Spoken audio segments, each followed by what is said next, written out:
Hey, what's up everybody? True Boxing here. Thank you for coming back to get hit with the truth. So today we are doing the recap from the May 6th DAZN card that was headlined by the true face of boxing, Canelo Alvarez, as he scored a one-sided, dominating 12-round unanimous decision over John Ryder, his mandatory challenger in the WBO, as Canelo would retain the undisputed super middleweight championship of the world with that win.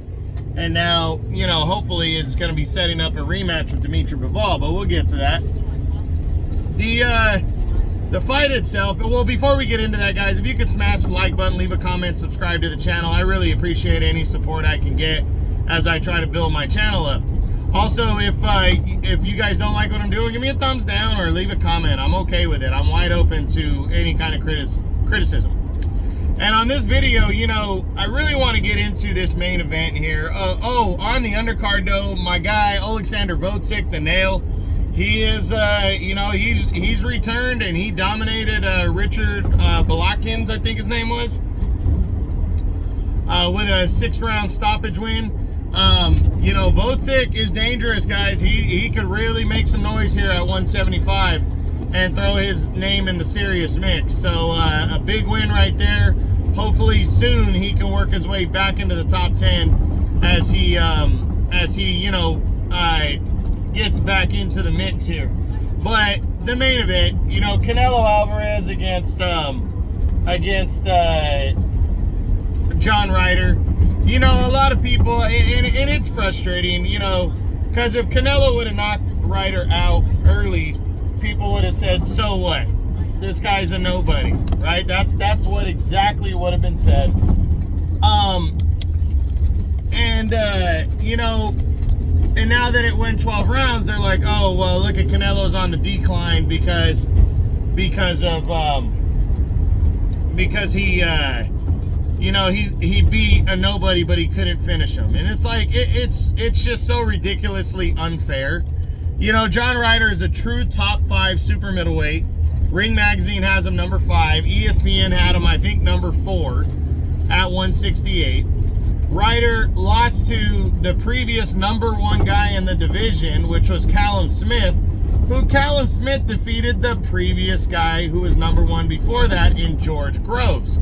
So, truly, there's been a succession here at 168 of the guys who are number 1 now have beaten the previous number 1. And that's pretty much why they became number 1. You know, George Groves was the consensus number 1. He entered the World Boxing Super Series as the number 1 seed. Callum Smith was the number 2 seed. They both got to the finals. And Callum Smith stopped George Groves impressively in the 7th round, you know, to capture the WBA title and stake his claim as the top guy. Then Canelo beat Callum Smith, but I think it was 13 months prior to Canelo dominating Callum Smith, John Ryder gave Callum Smith hell and lost a very close decision in a fight that, you know, was a controversial decision, in a fight that a lot of people thought that John Ryder won.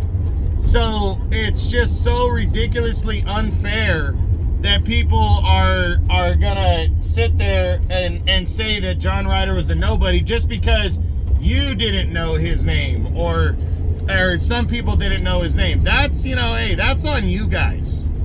But in terms of boxing, period, John Ryder's a known fighter. If you're a real boxing fan, you know who John Ryder is. And not to mention, John Ryder defeated Danny Jacobs last year, and people can say he's washed up or whatever they want, but Daniel Jacobs was still considered to be a top 5 guy and a former 2-time champion. So, you know, I mean, it's just so ridiculously unfair, the criticism that some people are giving Canelo and John Ryder for that you know, for that much. But at the end of the day, when you are the face of boxing, this is what happens. That you get criticism no matter what across the board. Canelo's resume has been widely criticized, and the guy's beaten nothing but champions. His last 10 fights have been world champions. Some of them were good, solid world champions. A couple of them were, you know, hey, so what type world champions. But you know, it doesn't matter. He beat nothing but world champions. And the guys that are so-so guys that you could argue, well, this guy's not good of a fighter. Okay, he dominated those fighters, you know, and that's what I'm saying is not a lot of people knew Dimitri Bivol's name either, but Dimitri Bivol was sitting at the top of 175 for a few years with Artur Beterbiev. So just because a name is not recognized because he's not a big name guy, if you're a real boxing fan, you know who these fighters are. And, you know, Canelo went in there against John Ryder, dominated him, broke his nose, beat him up for 12 rounds. John Ryder's got a lot of heart, and he showed all that heart by staying in there against a guy like Canelo and taking his beating, and he lost a clear one-sided decision. But to lose to a fighter like Canelo, who's at the top of the division, there's no hanging your head in that. And John Ryder, like I said, has nothing to hang his head about.